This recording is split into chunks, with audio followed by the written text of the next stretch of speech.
G'day there, ladies and Lydians. Welcome back to another episode of my Ledisman Let's Play. Last time we made it through Union Cave and made it to Zelia's yard. That was about it, really. But I have done some grinding a little bit off screen just to get our Ladybug to level 15, where they can learn the move Comet Punch. I didn't end up looking at the data for Comet Punch, I probably should have, but in any case, it is our best move, and we're ready to go take on the Slowpoke world, but first we gotta talk to Kurt, I believe.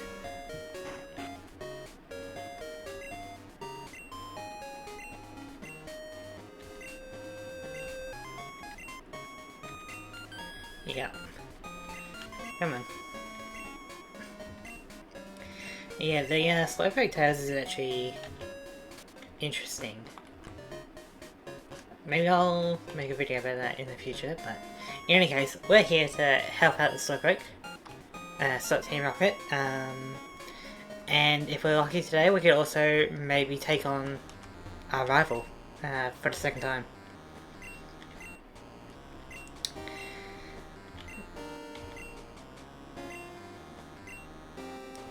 I guess this isn't too important, so I'm just going to kind of just talk about some things, I guess. So the last episode was interesting, not in terms of the content, but in terms of the audience retention, I guess. Because this series hasn't been too popular, let's just call it that. And so the last episode, episode 5, had the most amount of views out of all of them, and had probably all of the other ones combined, like more than the others. Okay, so this is a pretty good Comet Punch. We got 3. 4 times, okay. Just switch to tackle for a bit. And it's interesting because the previous episode, episode 4, featured a gym battle. Like one of the most important, parts of the game, a boss battle, but it only got like 1 view, which is kind of interesting. So it meant that something changed between episode 4 and episode 5 to really get more attention. Now it could just be the title, but it could also be this background. Maybe you guys really like the background. You can let me know. You can go back through and tell me where my quality is improving. Maybe it's the topics I'm talking about. I have no idea. But if you don't do a quick attack again, we can maybe get a Comet Punch off. No. But, I'm fine if you guys don't want to watch it. A lot of it is probably skippable. If you're a YouTuber out there that would like to make like a compilation of like the highlights, that's fine. Like, you can do that. There isn't too much to really go back for, I guess. But you can, just watch it while you're eating or traveling, maybe, as like background noise. It's all good. But yeah, like, is this background like interesting? I could, change it to something else. I am still learning how to do YouTube. I'm not like a video editor by blood or trade or anything. A lot of what I'm doing is kind of essentially duct taping things together and hope it sticks. There's probably like more efficient ways to do things for both this and my other videos, but whatever works effectively, that's what really matters to me. Come on. Oh. What was I saying? Yeah, so it is kind of held together by duct tape, so don't expect anything too fancy. Like, I can't really do like any edits at the moment. I'm lucky to get some transitions of like OBS, but you know, it's not my top priority, if that makes sense. Like, I'd rather just get the videos out when I want them to be out, and also I'm more of a person that cares about the wording, the intellectual content rather than the funny memes and the clips and stuff, you know? Not so much the graphical and audio fidelity, more the kind of ideas behind the video. Okay, no more confusion, let's go. Okay. That was rough, we get almost wrecked by a zoo rat. That was a cool animation. Yeah, so if my voice or my visuals across my, you know, different videos are not appealing, then that's because I'm not really into that kind of thing, you know? And I guess the question is, like, if I were to have, like, high skills in editing, and I could do all the funny cuts and memes and all that, would I do that? Maybe not, maybe like a little bit, but, you know, I think it helps stand out this channel, rather than others, to have, like, non-dedicated kind of content like that. Like, having a bit more down-to-earth, simple presentations and stuff. I kind of like the appeal of that more than really like appealing to like ADHD brain, you know? And I guess like doing it this way also encourages you, the audience, to engage, mentally at least. Because if I'm talking about something, you know, then you can use your imagination to kind of fill in the rest of it, rather than me having like every single individual clip to show you exactly what I mean. I'm not, you know, I don't mind if you are that kind of person. But personally, I like to not only just take in the visuals and the audios, but I like to kind of have my brain process information as well. And I guess that's also kind of why in my other videos I talk faster, like I speed up my content rather. Because it's gonna sound kind of weird, but I watch like YouTubes and other videos at like 1.5 times. Because my brain can kind of keep up with that. And it also helps me keep my videos short, I guess, and also it helps me to kind of listen to myself, otherwise I sound pretty slow to myself, you know? It's probably more of a personal thing than like a actual thing for the channel. Maybe in the future I'll change that to have the speed more like this, but you know, it's more of a for me thing. Hopefully it's not too jarring, or if it's too hard to understand. I could try and do subtitles, look into that. I'm not sure how well it picks up on the Aussie accent though. But, you know, we'll see how we go.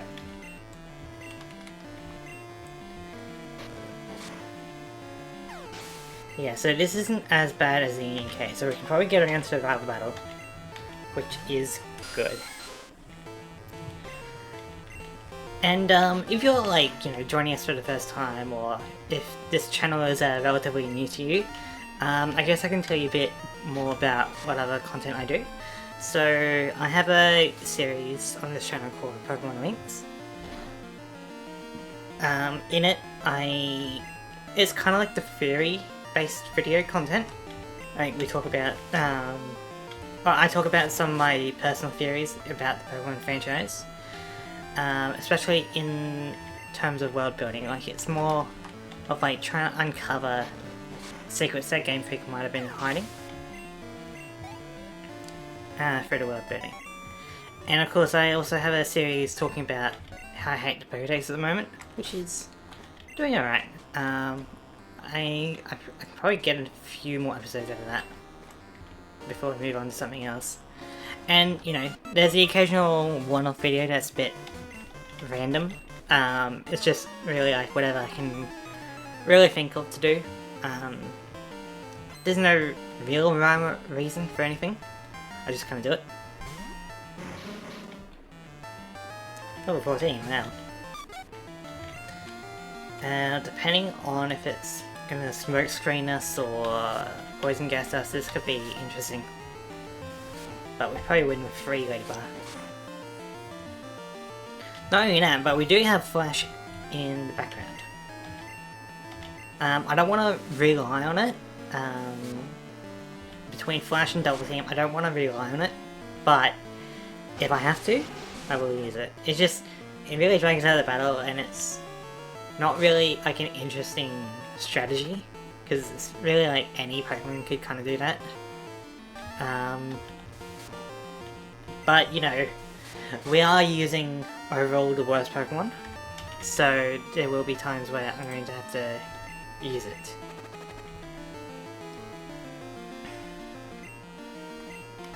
But you know, I'm also interested in doing other challenges or Let's Plays.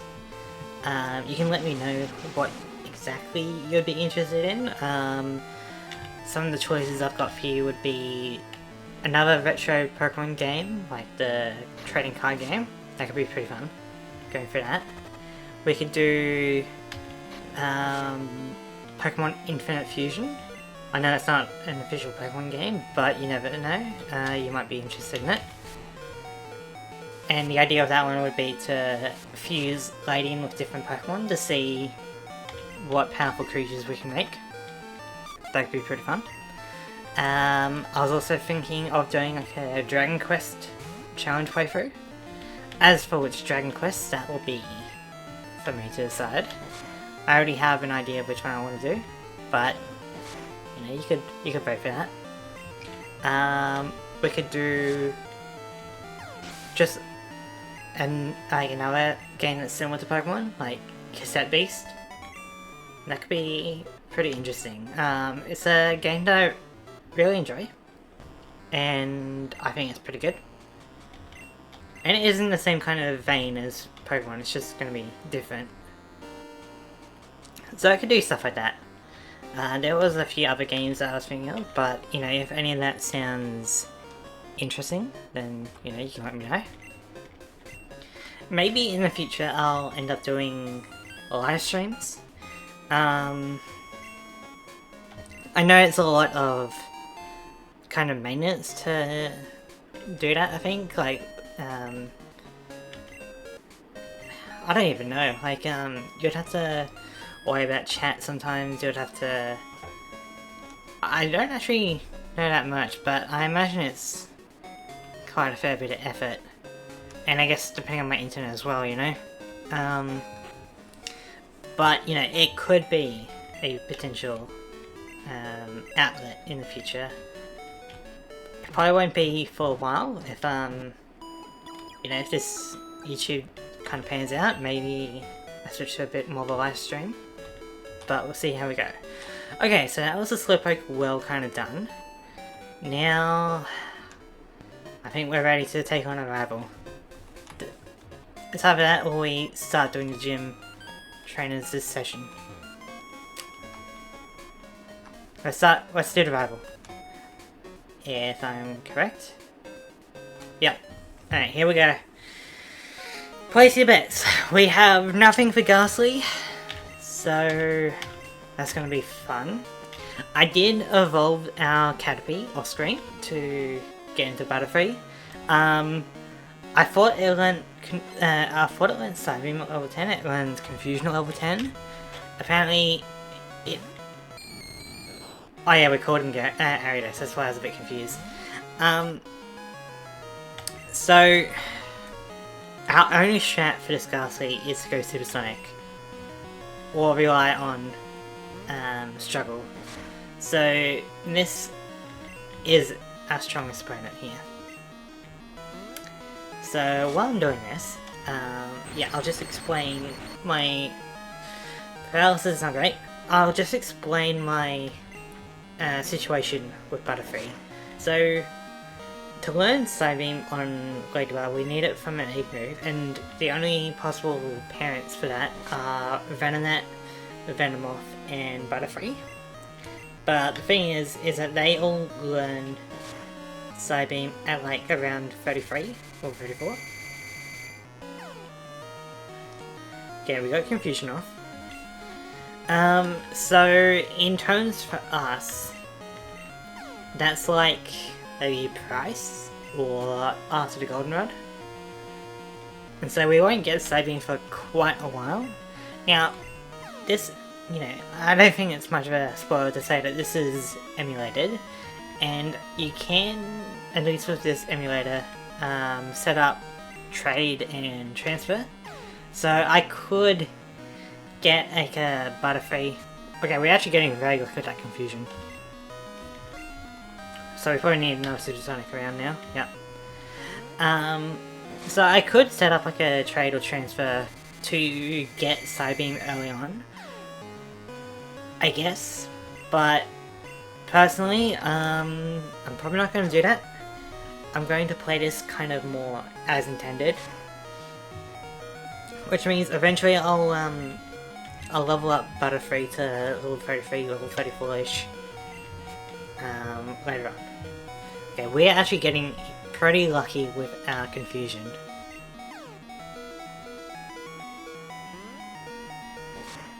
And then we got knocked out.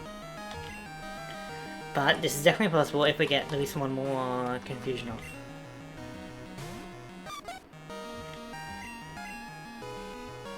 Come on. Okay. So, it is going to be a bit rough because Morty, Chuck, and a lot of Team Rocket use Pokemon that are weak to Psychic type. Okay, Gussie is down. That is a lot better than what it could have been. We could have been here for quite a while. Now we can actually play the game.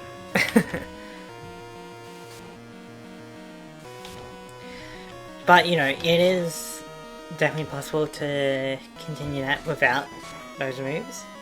Without Psybeam. Because I believe we can get Thunder Punch and Ice Punch in Goldenrod, which are gonna be our strongest moves for quite a long time.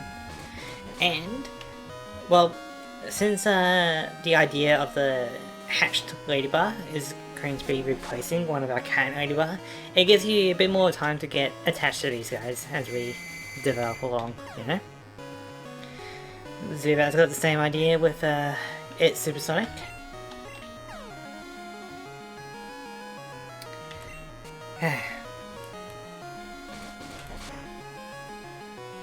This is rough sometimes.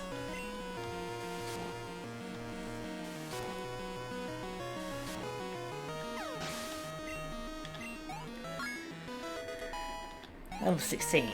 Do we get... Okay, I think we get Bane, Ice Cream, 17 and 18 then. 16. Yeah, barely 16 makes sense, right? It's Totodile, that's 18, and Cynical, that's 14, so that's fine. Which means if you pick Cynical, does the rival have Crocodile or Totodile? Level 16.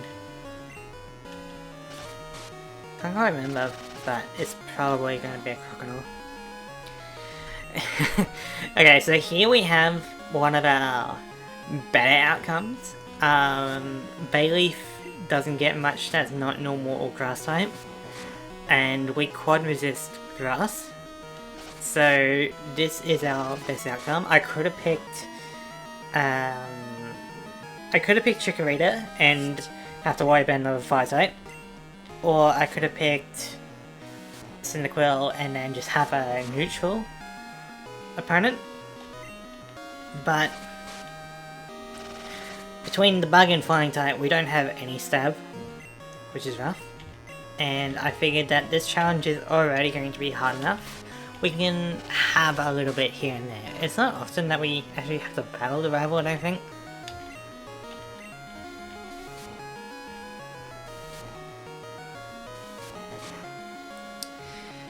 If you think this is bad, there's gonna be one gym where it's gonna take quite a while. And that's going to be Jasmine, because between all our moves, I don't think we have anything that's just regular against Magnemite. Against Steelix we can use Ice Punch. But, I mean, I could go for like a Rock Smash or Dig. And I guess there wouldn't be too much of a difference between special or physical for me. But for the opponent, Steel type are more defensive rather than special defensive. So going for something like Ice Punch is going to take a bit, but it's going to be our best. Come on, Teamy, survive! Yay!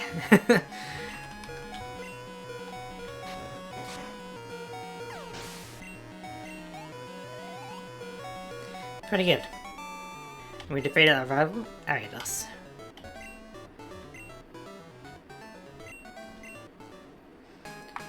I mean, I guess we also got the badge boost, but you know, I don't think that's gonna do much.